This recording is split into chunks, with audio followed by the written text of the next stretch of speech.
ज्ञानेश्वर महादेव स्थान के संत सुधाकर बाबा के निधन पर शोक। वृद्ध संत करीब 40 वर्षों से स्थान में आगंतुक श्रद्धालुओं के लिए आस्था का केंद्र थे।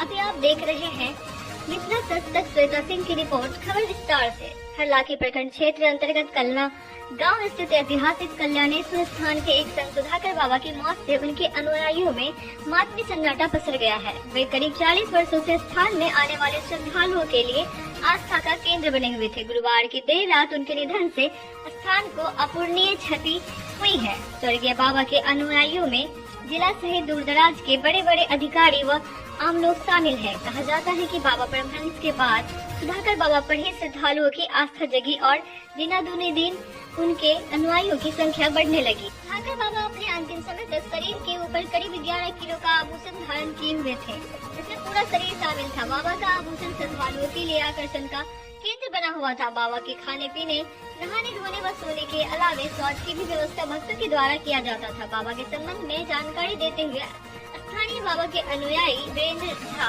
उर्फ नुनू झा, छोटे झा, विनय कुमार झा, अजय कुमार झा, मनोज झा सहित अन्य ने बताया कि सुधाकर बाबा परमहंस बाबा के भक्त थे।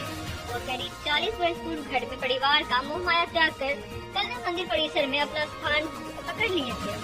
बाबा परमहंस का सेवा में लीन हो गए थे। वह दिन रात ध्यान में लीन रहते थे। धीरे धीरे लोगों की आस्था बाबा पर बढ़ने लगा।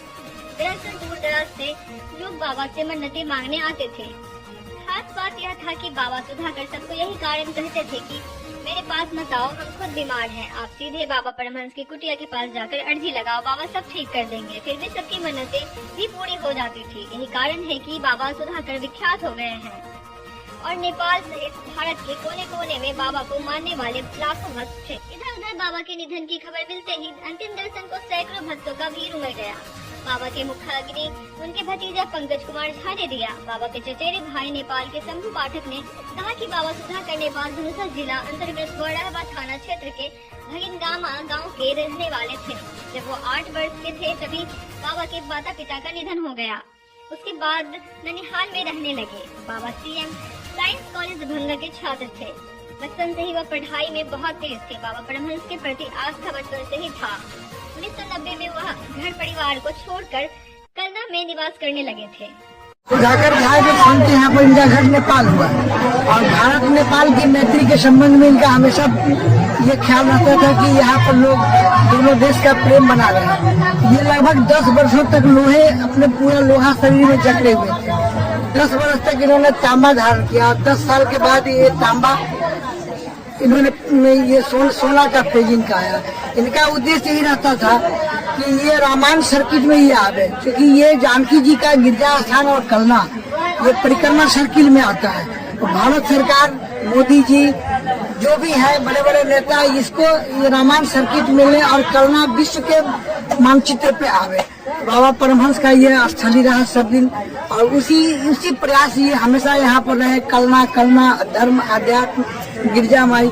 हम कहेंगे भारत सरकार से कि इसको रामायण सर्किट में इसको लिया जाए। यदि सीतामढ़ी तक जानकी जी का स्थान है तो जानकी जी का गुरुद्वारा गिरजा स्थान होगा, जहाँ गिरजा पूजन करने। रामायण सर्किट में तो बाबा सारे पहले से ही रामायण सर्किट में, लेकिन सरकार इसको अनदेखी कर रही है।